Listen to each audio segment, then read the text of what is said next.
Olá, pessoas, tudo bem? Meu nome é Sara. Para quem não me conhece, eu sou professora de Biologia da Secretaria de Estado de Educação do Rio de Janeiro e professora colaboradora na Universidade Federal Rural do Rio de Janeiro na área de Paleontologia.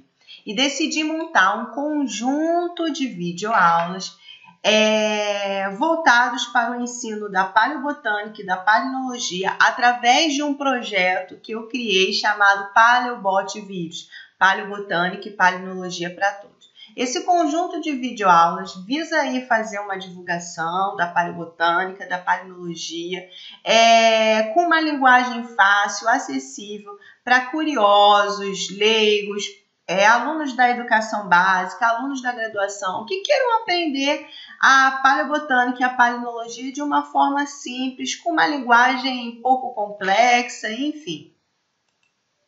De onde veio essa minha ideia de criar essas videoaulas, né? Essa minha ideia veio primeiro porque, assim, muitos parentes, amigos, pessoas do meu círculo social, quando eu digo que eu sou palinóloga, paleobotânica, elas não sabem o que é.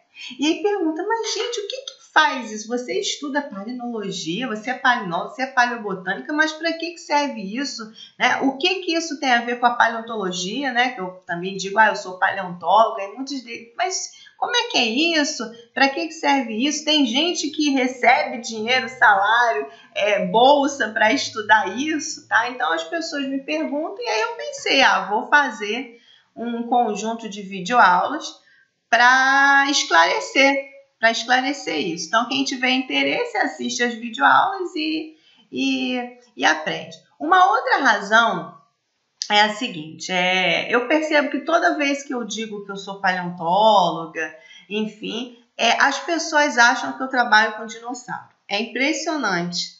Tudo que tem a ver com paleontologia, as pessoas em geral acham que é dinossauro. Então, eu fiquei me fazendo a seguinte indagação. Por que quando falamos em paleontologia, as pessoas só conhecem dinossauros? Tá? Existiram diversos tipos de organismos há milhões de anos atrás, mas as pessoas são focadas nos dinossauros.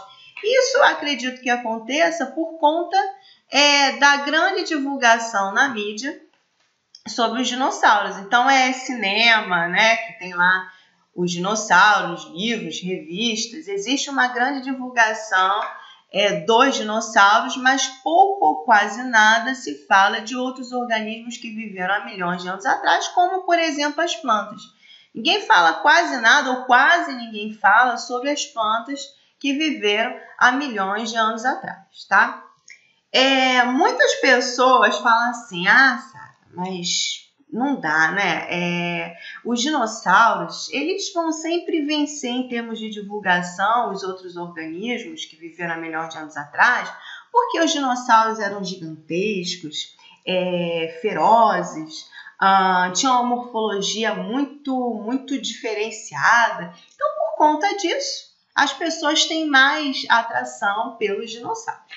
E aí eu discordo, eu acho que tudo é uma questão de divulgação e por isso essas videoaulas foram montadas. Olha aqui, ó. Olha para essa planta aqui que viveu há milhões de anos atrás. Olha aqui, gente. Olha para essa planta.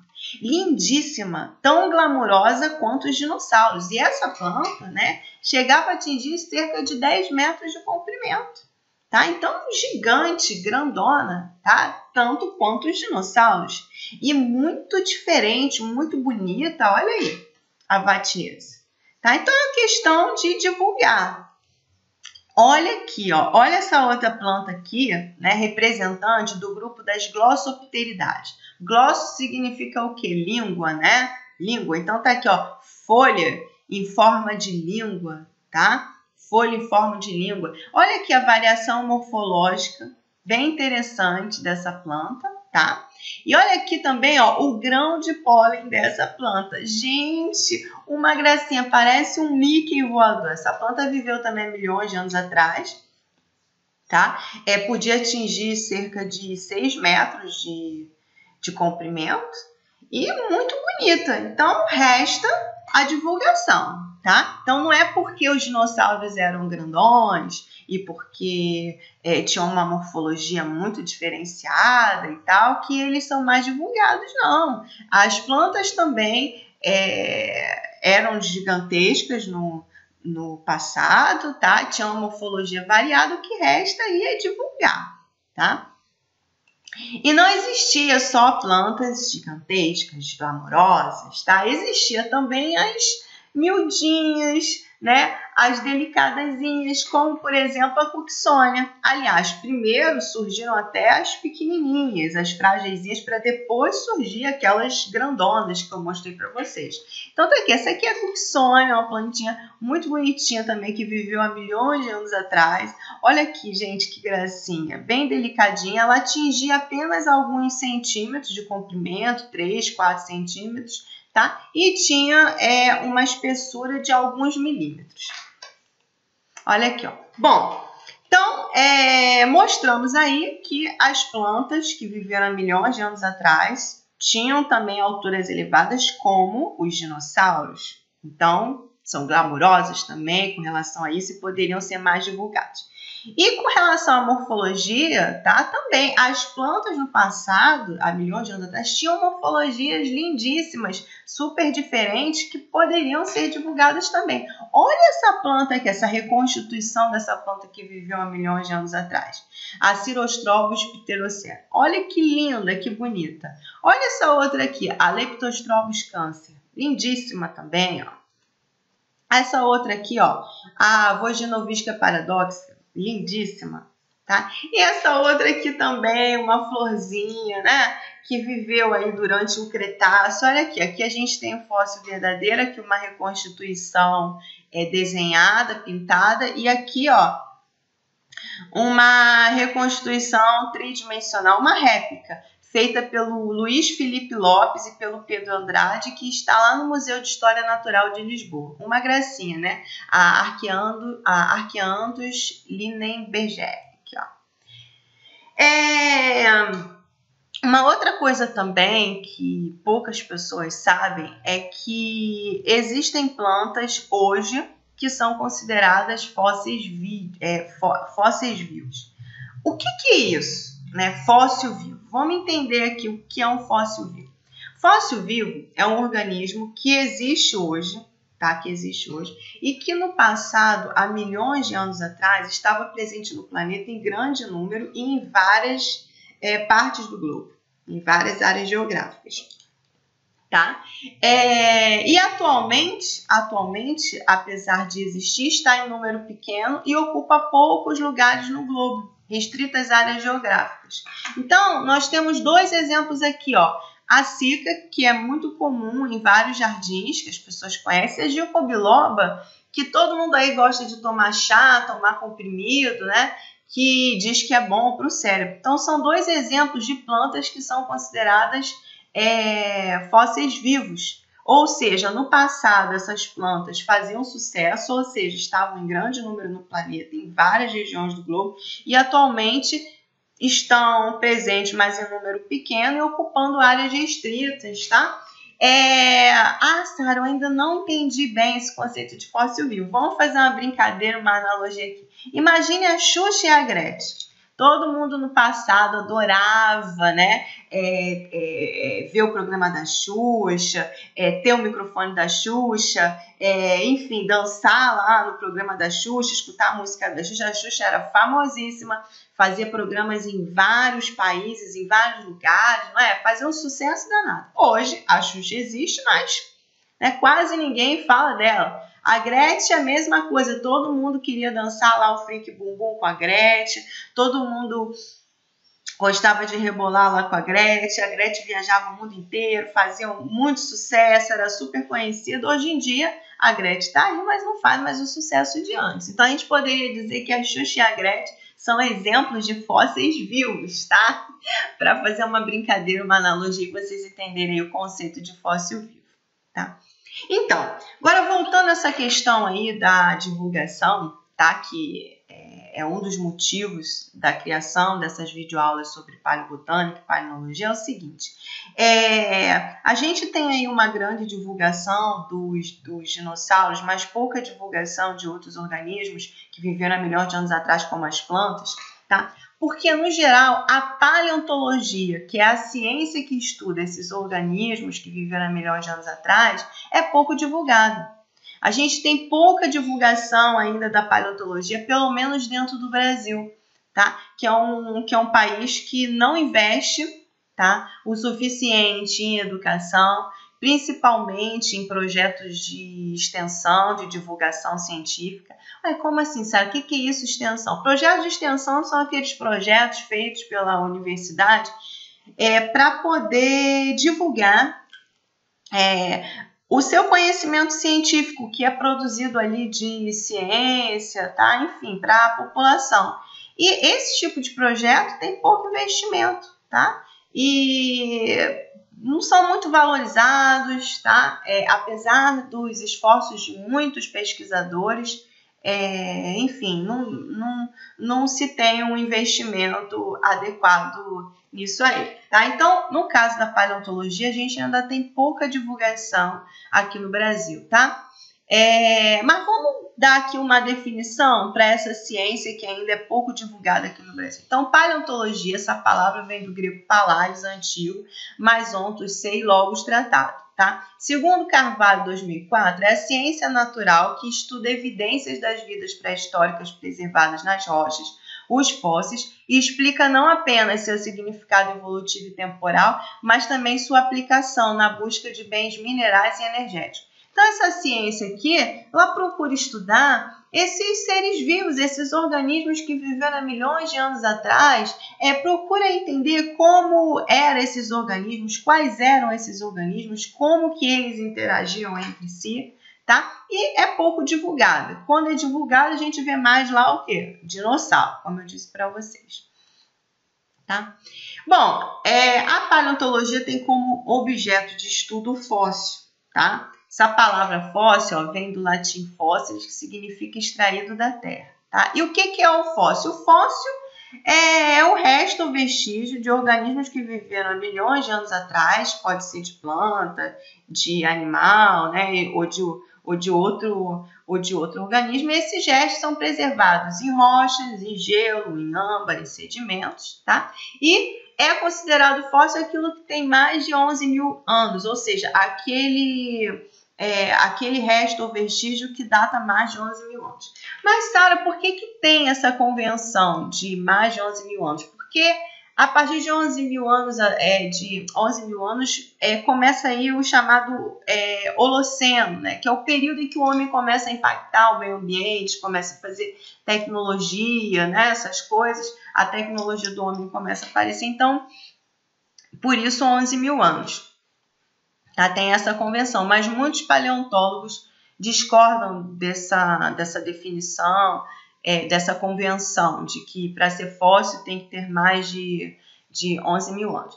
E quando a palavra fóssil é dita, tá, o que vem na cabeça da maior parte das pessoas, tá, é osso, é ovo, tá, é dente, é pegada. É isso que vem à cabeça das pessoas. Ah, Sara, mentira.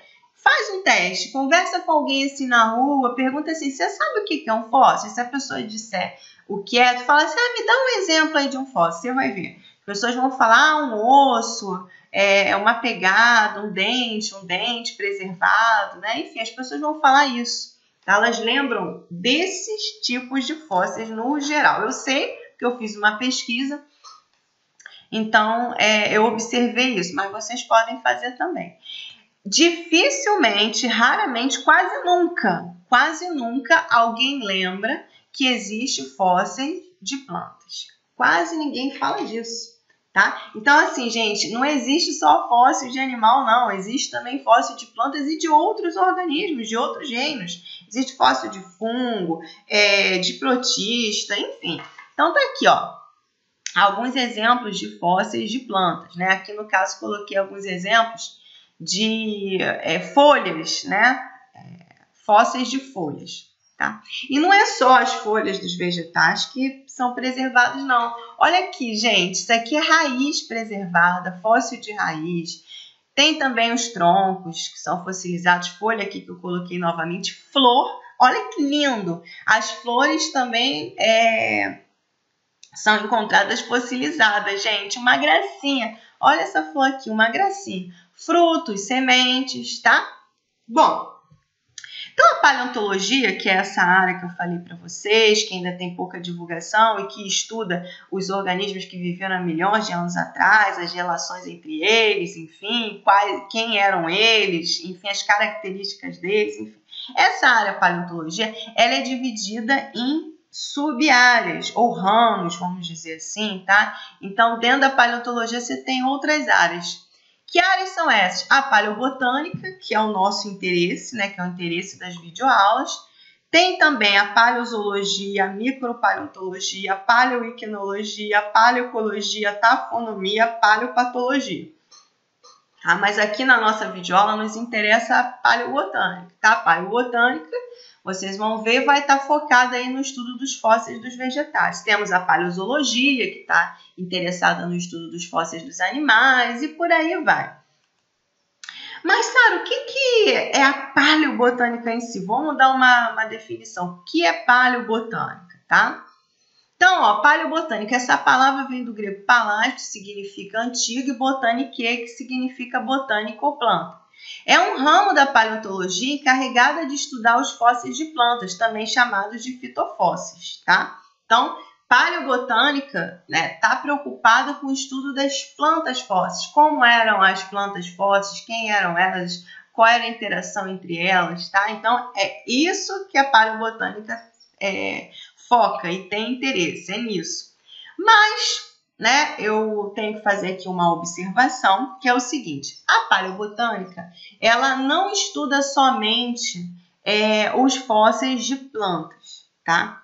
Ela pode estudar também fósseis de organismos do reino Monera, Fungi e Protista.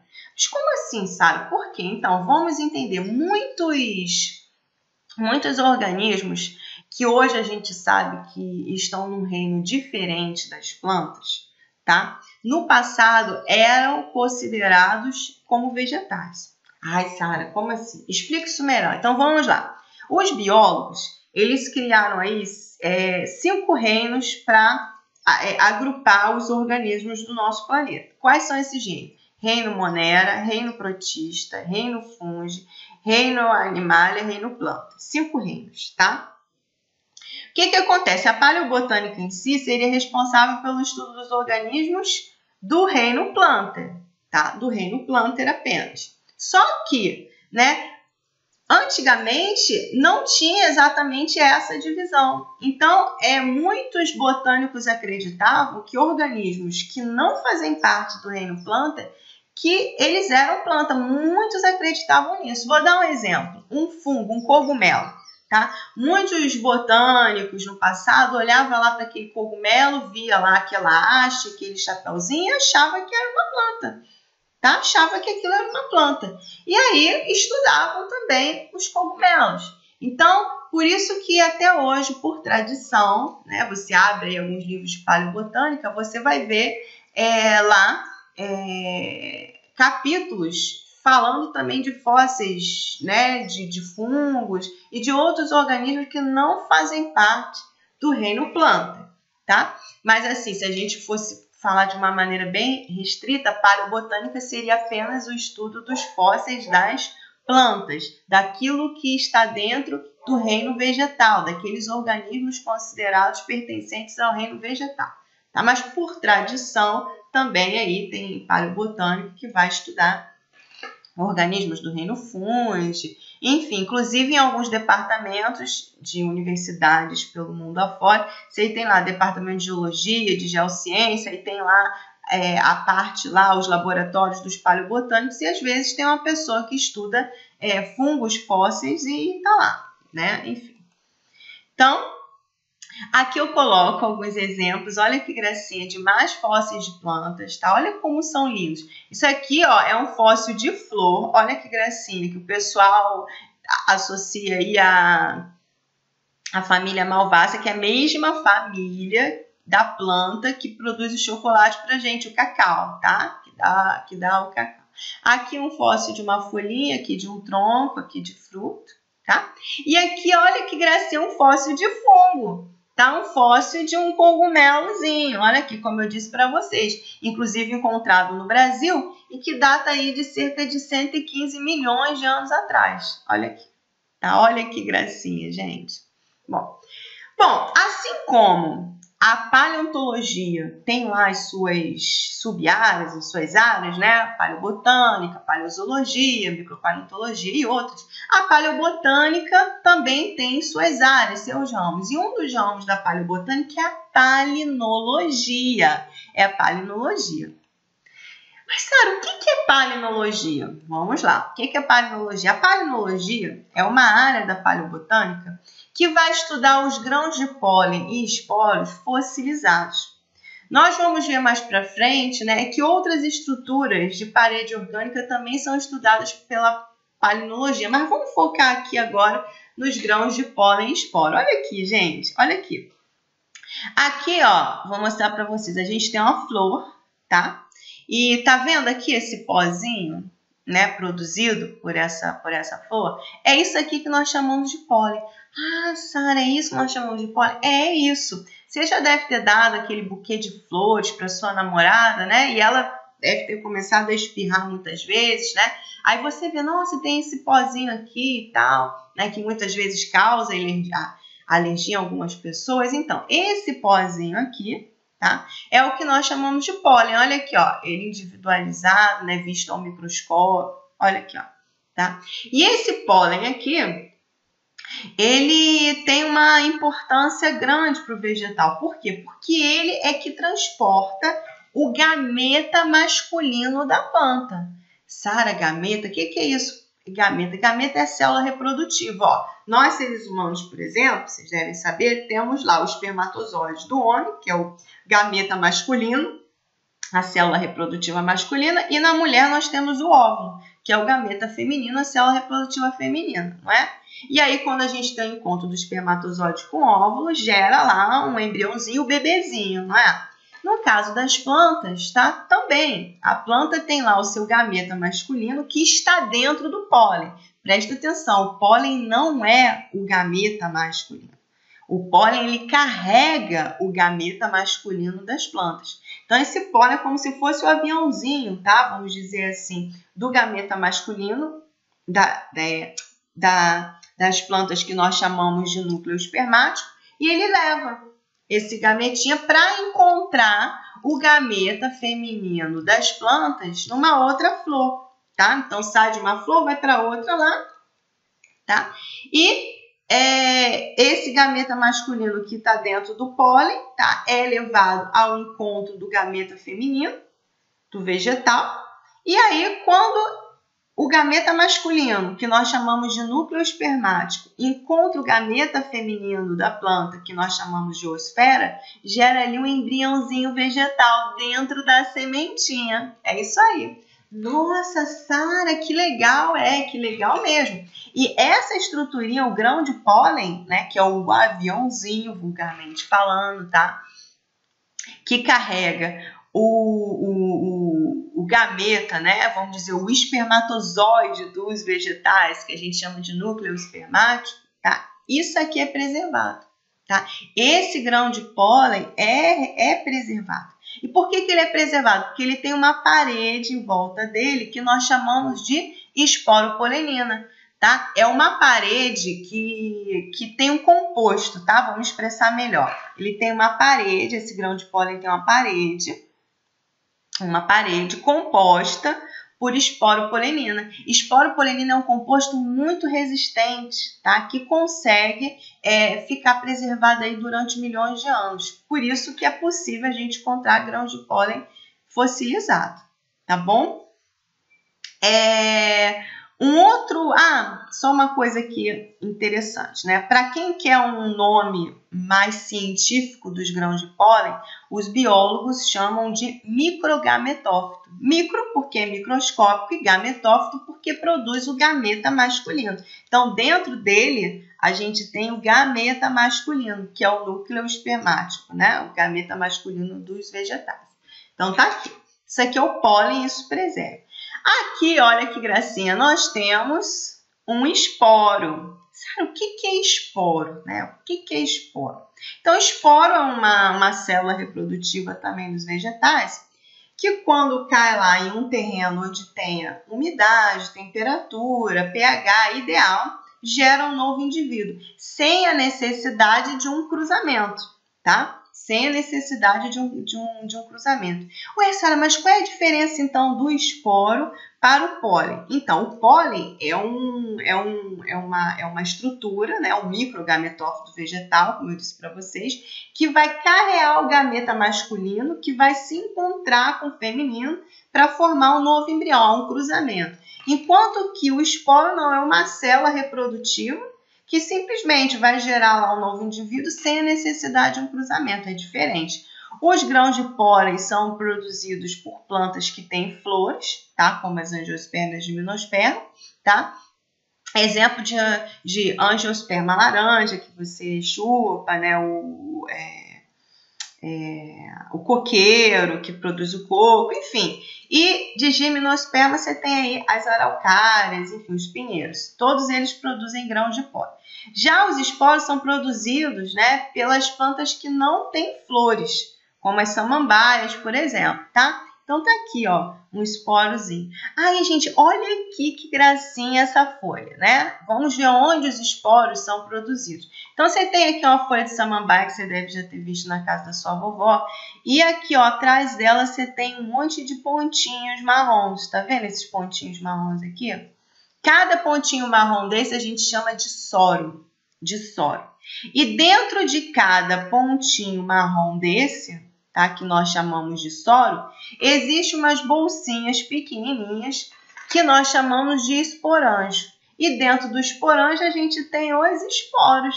Ai, Sara, tá complexo, eu não entendi. Imagine a sua casa. A sua casa seria o soro, tá? Dentro da sua casa tem lá os quartos, a sala. Imagine lá o quarto, tá ok? O quarto seria o esporanjo. E você que está dentro do quarto seria o esporo. Entenderam agora? Então tá aqui, ó, os esporos são produzidos nos soros dentro dos esporanjos. O soro, sua casa, o esporanjo, seu quarto e o esporo, você. Vamos imaginar assim. O esporo também possui uma parede com esporopolenina, que é aquela substância que dá resistência, aquele composto que dá resistência e permite a fossilização, tá? E aqui eu coloquei também um esporo de musgo, que as briófitas, tá? Aquelas plantinhas miudinhas, os musguinhos também produzem esporos, tá? Bom, então a palinologia, tá? Como eu disse para vocês, é essa área da paleobotânica que vai estudar os grãos de pólen, esporo, fossilizado, tá? Essa ciência é uma ciência relativamente recente. Olha aqui, este termo foi dito pela primeira vez por William Cardiff, em 1940, e definido por ele e Hard, em 1944. Essa ciência, gente, é um bebê. Se a gente comparar a palinologia com outras ciências, tá? Como a medicina, por exemplo, isso aqui é um bebê, nasceu agora. Nossa, Sara, mas eu não era nem nascido nessa época, em 1944? Sim, mas compare com outras ciências que já têm tradição milenar. Então, é uma ciência recente, tá? Então, aqui, ó, a palavra palinologia, ela vem do grego palinei, espalhar, coisa que espalha, e logia, estudo, tá? Só para a gente ter noção aí da origem da palavra. E aqui embaixo, eu repeti, coloquei de novo, é a ciência que estuda os grãos de pólen e esporo, mas eu vou chamar a atenção para uma coisa. Essa definição de palinologia é uma definição muito, como é que eu vou dizer, muito simplista, porque no passado realmente era só o estudo de grãos de pólen e esporo. Hoje a palinologia avançou e estuda outras estruturas além dos grãos de pólen e esporo, outras estruturas de parede orgânica. E muitas dessas estruturas, inclusive, nem estão associadas às plantas, tá? Mas nós vamos ver isso com mais detalhe em outras videoaulas em que eu vou trabalhar apenas o tema palinologia. Tá? Essa ciência, a palinologia, ela foi se desenvolvendo com o desenvolvimento dos microscópios. Os microscópios foram tendo suas resoluções melhoradas, consequentemente foi possível ver mais detalhes e estruturas dos grãos de pólen, esporos e outras estruturas de parede orgânica preservadas. Tá? Então, a ciência acompanhou o desenvolvimento aí dos microscópios. Tá? A palinologia, tá? Que é o ramo da paleobotânica que eu falei para vocês, que estuda os grãos de pólen e esporos, é dividida em 3 ramos também, em 3 áreas. Nossa, Sara, quanta divisão! É isso aí, né? Cada vez mais que a ciência vai ficando mais avançada, você vai criando as áreas de especialização. Então, dentro da palinologia, hoje você tem 3 áreas. Você tem a actopalinologia, tá? Você tem a palinologia do quaternário e tem a paleopalinologia. Vamos aqui diferenciar cada uma delas. A actopalinologia, tá? É o estudo de grãos de pólen, esporos do presente, do atual. Ah, eu sou botânica, vou ali fora, pego uma florzinha, tiro lá o pólen dela e começo a estudar. Isso é a actopalinologia. Você está estudando grãos de pólen, esporo do presente. Peguei a samambaia ali da minha avó, comecei a estudar os esporos. Né? Actopalinologia, você está estudando os grãos de pólen, esporos de plantas do presente. Tá? Esse é um exemplo. Palinologia do quaternário. Tá? A palinologia do quaternário interessa para a paleobotânica. Por quê? Porque começa a estudar os grãos de pólen e esporos fósseis, que estão aí preservados desde cerca de 2,6 milhões de anos atrás. Tá? Então, tem interesse para a paleobotânica. E temos aqui a paleopalinologia. Essa aqui, então, tá? É de super interesse da paleobotânica. É uma área bem importante da paleobotânica. Tá? A paleopalinologia ela vai estudar grãos de pólen, esporos muito antigos, desde antes de 2,6 milhões de anos atrás. Tá? Aí vocês vão falar assim, nossa, Sara, você colocou aqui desde cerca de 1,4 bilhões de anos atrás até 2,6 milhões de anos atrás. Poxa, desde 1,4 bilhões de anos atrás, mas nessa época nem existia planta ainda. Sim, não existia. Mas, pessoal, aqui, lembra que eu falei para vocês que a palinologia hoje ela não é restrita apenas ao estudo dos grãos de pólen e esporos. Ela também estuda outras estruturas de parede orgânica preservadas, tá? Que muitas vezes não tem nem ligação com os vegetais, tá? E que estão presentes aí, preservados, fossilizados. Tá? Então, mas vamos ver isso com mais detalhe nas próximas videoaulas. O que interessa saber hoje na nossa videoaula aqui? Que a palinologia tem 3 ramos, a actopalinologia, a palinologia do quaternário e a paleopalinologia. E que a palinologia do quaternário e a paleopalinologia é que são interessantes para a paleobotânica, porque é o estudo dos grãos de pólen e esporos fossilizados. A do quaternário, né? São grãos de pólen e esporos fossilizados mais recentemente, né, desde cerca de 2,6 milhões de anos atrás, enquanto a paleopalinologia é o estudo dos grãos de pólen, esporos fossilizados e outras estruturas de antes de 2,6 milhões de anos atrás. Repara que eu coloquei aqui, olha, uma imagem, né, de um pote com petróleo aqui, tá vendo? Por que eu coloquei isso? Porque a paleopalinologia ela é aplicada na indústria do petróleo. Nós vamos ver isso também nas próximas videoaulas. Aí vocês devem falar assim, mas Sara, tem gente que estuda isso, que ganha dinheiro? Sim, vou dar até exemplos de brasileiros. Ó, actopalinologia, tá? 2 exemplos de 2 cientistas famosas no Brasil que produzem bastante, né? A doutora Mônica Bart, que foi a minha orientadora de monografia e tudo, e a doutora Vânia Esteves, do Museu Nacional. As duas produzem muitos trabalhos com actopalinologia.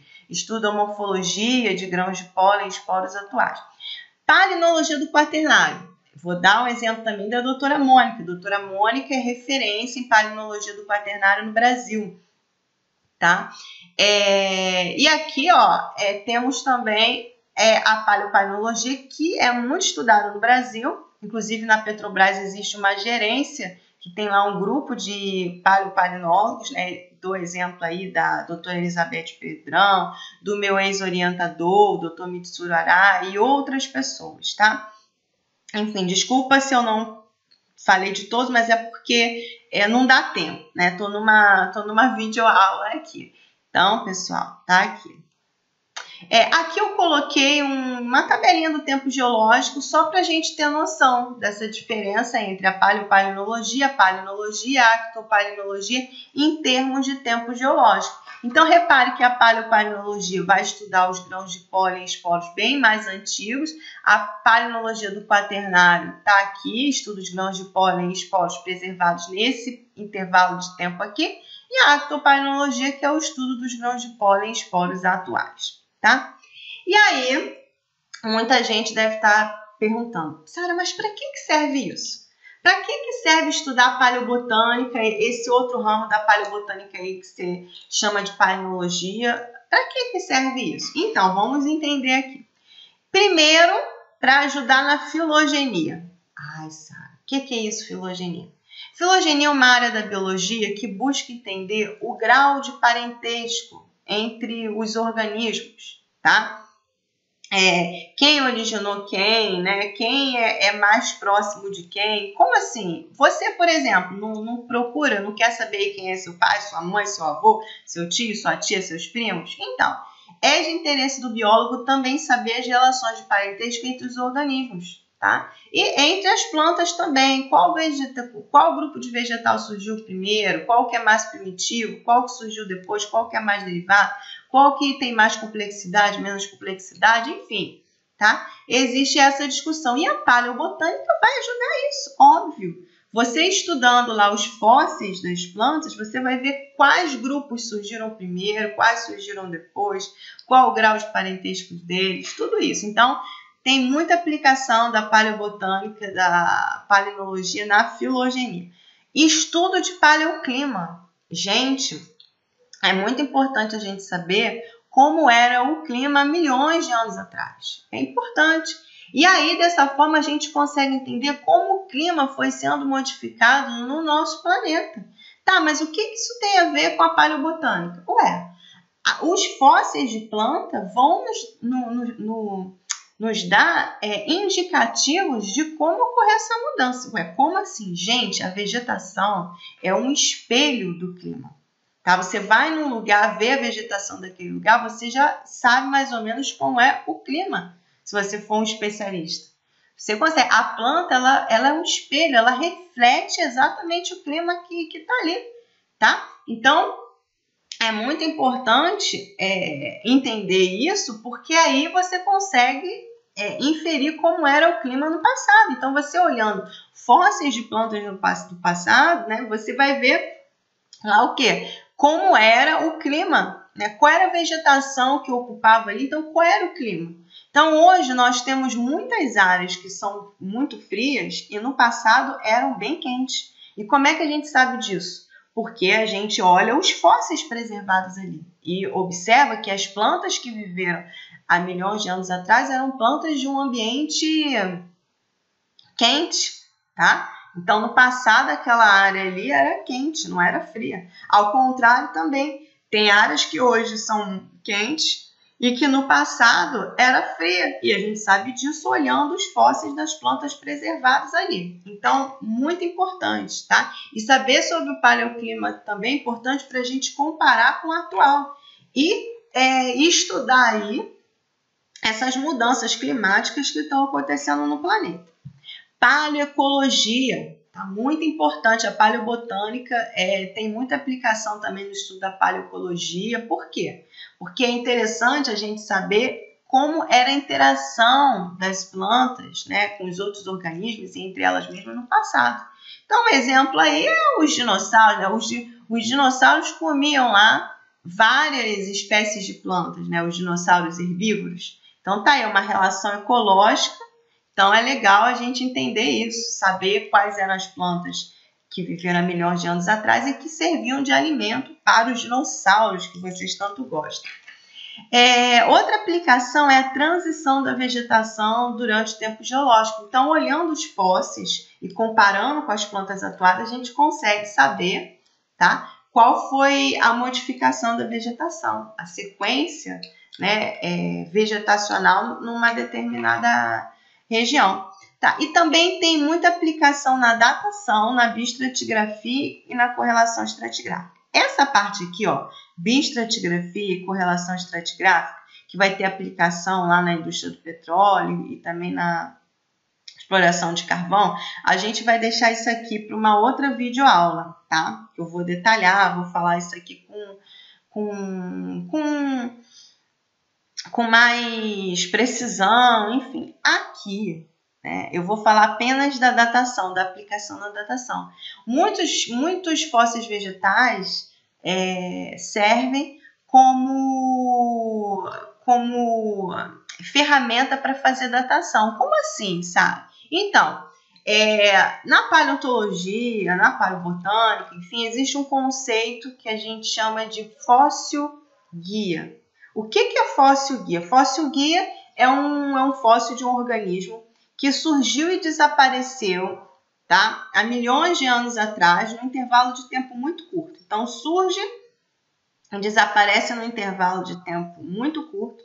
E durante esse curto período em que esse organismo viveu no planeta, ele era espalhado aí em diversas regiões geográficas, era espalhado pelo globo, ou seja, ele tinha uma ampla distribuição geográfica. Tá? Esse tipo de organismo é interessante, né, para ser utilizado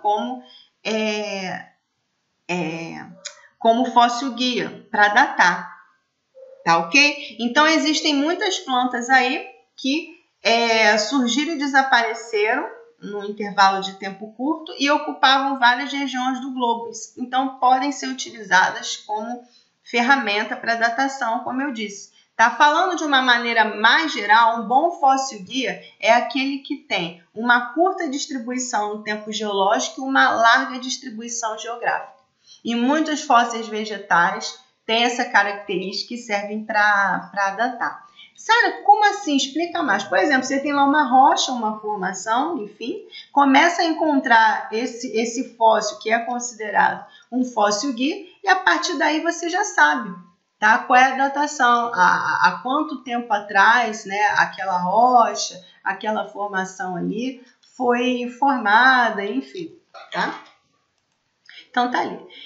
Muitos de vocês devem estar perguntando também, né, como o paleobotânico procura e acha um fóssil de planta, tá? Então, assim, existem várias formas, tá? Uma forma é você martelando mesmo. Existem algumas rochas, formações que nós já conhecemos e já olhando as características, a gente pressupõe que vai achar fóssil ali, e aí martela, escava e acaba achando, tá? Outra maneira é perfurando, tá? O pessoal aí da Petrobras, por exemplo, né, perfura lá, usa lá a broca, perfura. Quando vai perfurando o poço, as rochas vão sendo fragmentadas e vão subindo pela lateral do poço. E essas rochas fragmentadas, né, a gente chama aí de amostra de calha, e o pessoal estuda essa amostra e estuda lá os microfósseis. Tá? E lá encontram grãos de pólen, esporos preservados. Pode encontrar também mergulhando, entrando em cavernas e até ao acaso também. Vira e mexe, tem gente lá que tem um quintal, às vezes está escavando lá aquele quintal e acha um fóssil, isso acontece. Construindo prédios, outro dia eu vi um lugar em um terreno que iam construir um prédio, estavam escavando lá e acharam fósseis, e aí os paleontólogos foram chamados para retirar os fósseis. Então existe assim um encontro desses fósseis, né, já previsto, porque você já conhece a área, sabe que ali tem rochas que tem probabilidade de preservação, com características para preservar, e existe também o encontro ao acaso, tá? Existe também o encontro ao acaso, e é isso aí. Então a gente tem essas alternativas, escavando, perfurando, mergulhando, entrando em caverna, tá? E a gente acaba encontrando, tá? E resumindo aqui a nossa videoaula introdutória, eu digo para vocês o seguinte: existem fósseis de vegetais também, não são só fósseis de animais, não é só osso de dinossauro, ovo de dinossauro, dente, pegada, não é só isso, existem também os fósseis das plantas.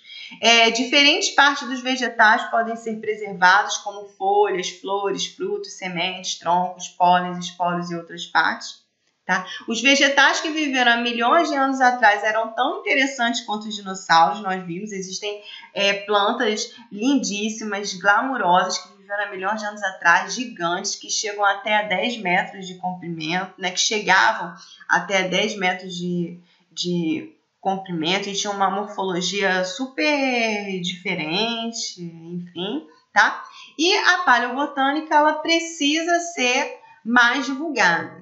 Tá? Precisa ser mais divulgada. A gente vê aí que a pouca divulgação que existe da paleontologia é mais focada aí na paleozoologia, nos dinossauros, e pouquíssimo ou quase nada existe de divulgação da paleobotânica. E aí, espero que essas videoaulas estejam colaborando para isso, para a gente divulgar mais a paleobotânica, essa ciência, as aplicações, a importância, tá? Aqui algumas referências que eu utilizei, alguns sites que eu peguei imagens, tá?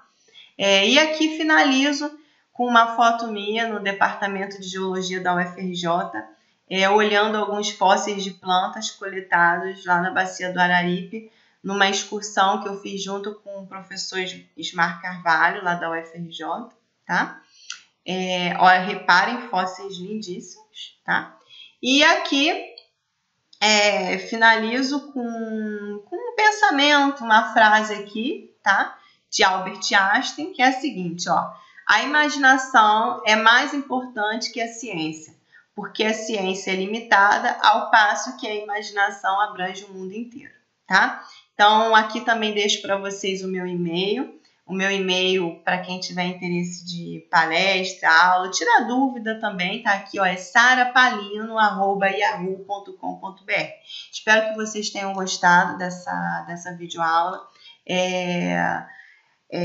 Espero estar colaborando com a divulgação da paleobotânica. Estou aberta às críticas construtivas. Podem mandar e-mail para fazer as críticas, podem mandar e-mail para tirar dúvidas, enfim. E é isso, gente. Muito obrigada mesmo pela audiência, tá? Por vocês terem gastado aí um tempo de vocês assistindo, tá? Essa videoaula. E, ó, um beijo para vocês. Fiquem todos na paz. Tchau, tchau.